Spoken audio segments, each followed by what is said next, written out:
Mose mo tena fright na mo se akofo adon tena mu na mo tena mo amubewu mo no fright the very fright na mo ka se na adon tena mu na enye hwe no enne no mo say mo tena mo amubewu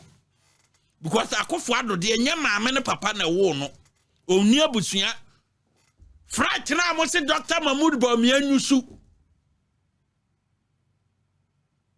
enye maame ne papa na wo no enne mo na mo ye nipa mo na Ghana fo pem asem na mo de mo aba enti mo de mo tena sa fright ne mu a mo bewu enti ebisa mo se fright ya mo nim se president tena mo obewu no nyansa ben na wo ho sa mo spend $22 million ekoye sa fright no fright ya mo nim se president tena ho a eye security threat fright ya mo nim se president tena mo a eni ahode nti ebedwiragu and the president life is in danger so be you the presidential jet no e ba ne saying na mo spend $22 million say mo kwa koye maintenance asem way wo ka kire class 1 year obeka to se wadwene wo fam wo ka kire DNS ni obeka to se wadwene wo fam say car meeting minim say me boka eye car ne senkura na car na metena ma mekwa akowu enso me say me di sika be kwa akoye car no enti wa no wadwene ye osen e car wo yusu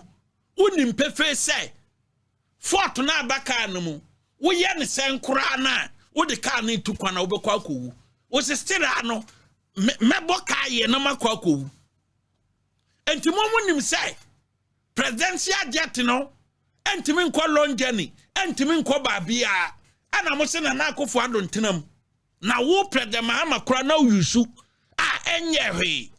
producer sambo video no bi na amanfo video no ya amanfo dedodo sambo video no bi. And I know because I use that aircraft. Spent on renting luxurious aircrafts for presidential travel at a time when the state of Ghana has a fully fitted and airworthy executive jet that can ferry the president anywhere in this world. And I know because I use that aircraft. Spent on renting luxurious aircrafts for presidential travel at a time when the state of Ghana has a fully fitted and airworthy executive jet that can ferry the president anywhere in this world. Because no use nyame nchade and then yasena kwa kosiesie spending over close to $22 million. And hwehwemu ne expert kire say $22 million in a sukra to meet off right. Ye dia kwa koye dada na NDC ba ban mu. NDC ba ban mu yo. Omo de $22 million akosiesie alupre na bosome ba ko achi o ma ba ka kire say ye kosiesie ba ya ye bonka $22 million no still our president tenamu a enye enye causing financial loss enti wo mo di akire tamben where another procurement breach, another serious procurement breach say see the Ghana dear kwa amansan dwaso akwaposiesia the friend international competitive bidding under the Procurement Act. See the Ghana dear subjecting to the international maintenance here. As see comply with the Procurement Act, you know. Near friend international competitive bidding. A braya de Ghana. A lupre no kwa Paris say ye kwa yeno. There was no international competitive bidding. President Emma ye breached the Procurement Act, you know. Etu a lupre no free ha.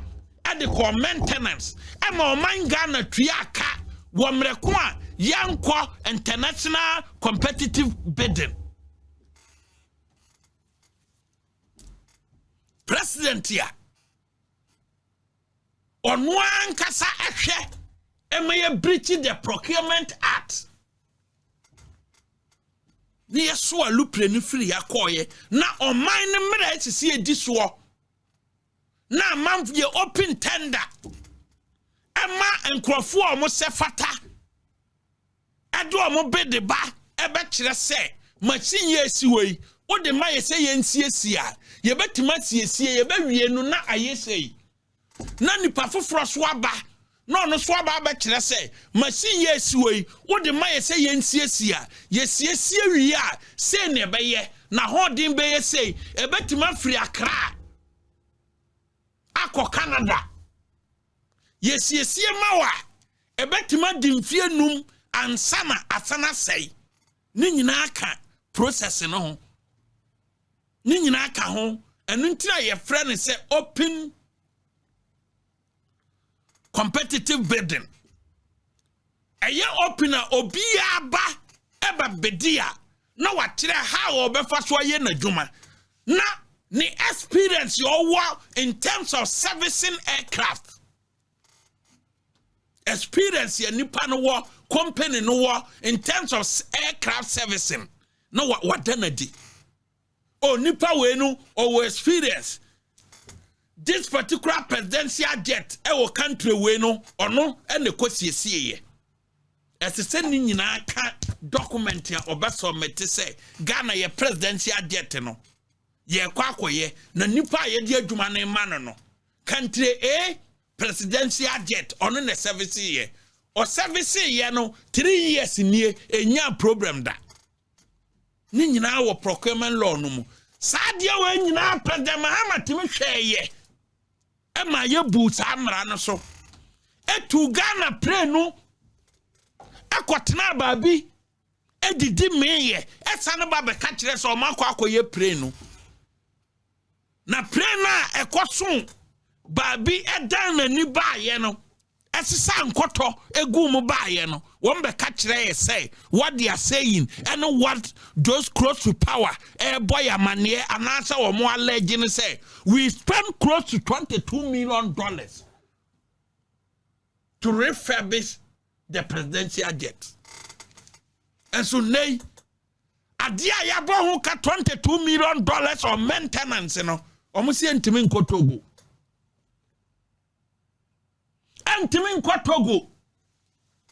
yenumadia if what they are allegedly taratuo ne animu seniomu kanyi etimi baba ye nokra amframa enamu ba no so no mframa no mframa fita wom no yenumadia $22 million ebetima ya magana mabunu yenim $22 million ebetima ye amagana mabunu yetimi di ye flight ko Paris say ye kwakoye say ye nokre say nye nokre no contract was signed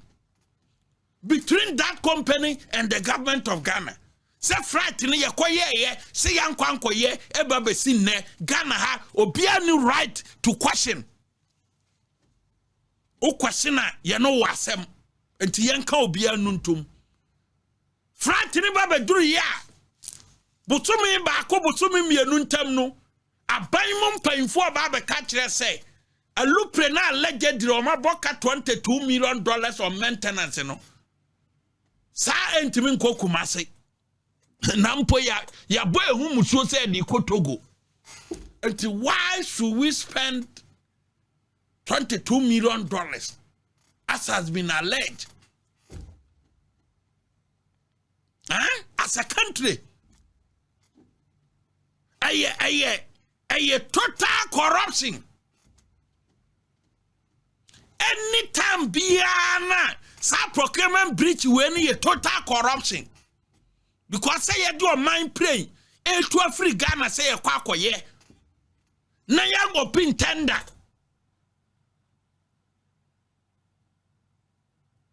a serious breach a president ya na ye the ria ma baba katre say ye yisu enye yie ye yisu ebewu anti na mo pa akofo ado wuo na mo pa akofo ado wuo mo se ba omi amfro akofo ado mfro ba omi amfro akofo ado mfro enayi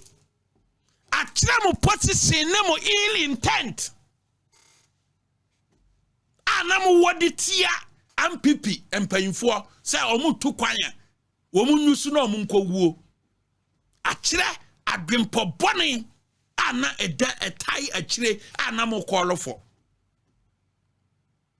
yede nka se mo mfuru nkonkowuo na mo na mo se makwakoye aba nti makwaye aba yeye because oman no yentimi spend $32 million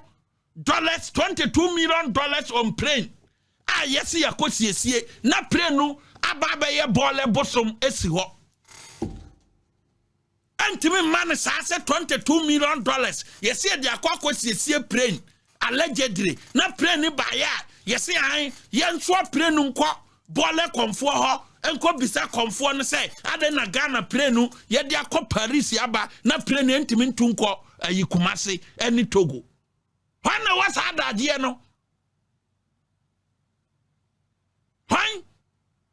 ana was adaje no ni adaje won se be bisa mo ekwana mo fa so mo de flight no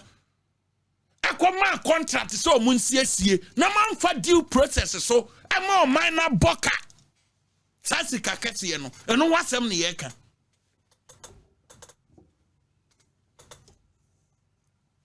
eno wasem ne ye ka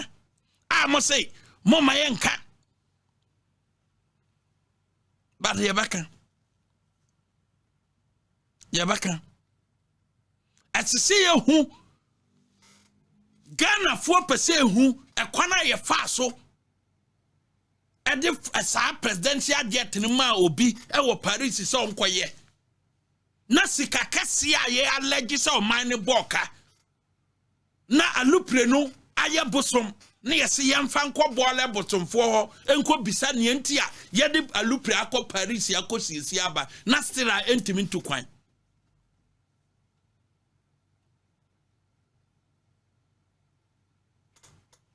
die yepe a ye kokrabaye no eno na yensa ye den aka we die Ghana mabuno omotena social media na yento aba on policies but we vote on lies why betima di trokase no at the end of the day no odia say Ghana mabuno a won betima kenkan won betima tie message no betima twe nipa ni makaso we ditro we yese we dabi that is why woko Canada unwie secondary school ye manto aba because womonti ase ne say political parties ni nyina na say presidential aspirants na omo contest ye no obia won policies and programs enti wa woko yi president no ese ne niam oti ase onti ase ye manto aba ne bi because adie na nipa no wakama wate a wokoto aba ama no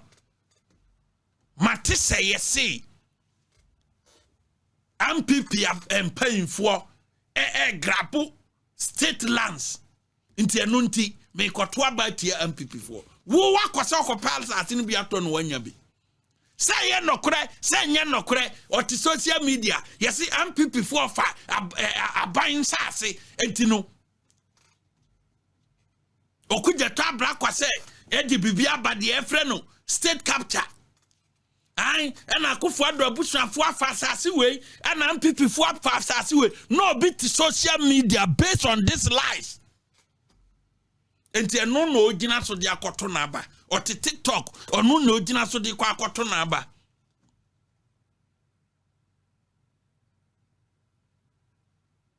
ana santro no okuja tabra kwa kan ye ni nyina ye catch no wo say president akwantuo or qua no watata fright one chata fright or the ninu de na ekono wo mo meda na die no o mo se president akwantuo de ye nanadi but na NDC timi publish president ticket number ni seat ya otim seat number time obelande time obe return hotel okwa ko no mo tim publish petesa akofo adonye nipa onye nipa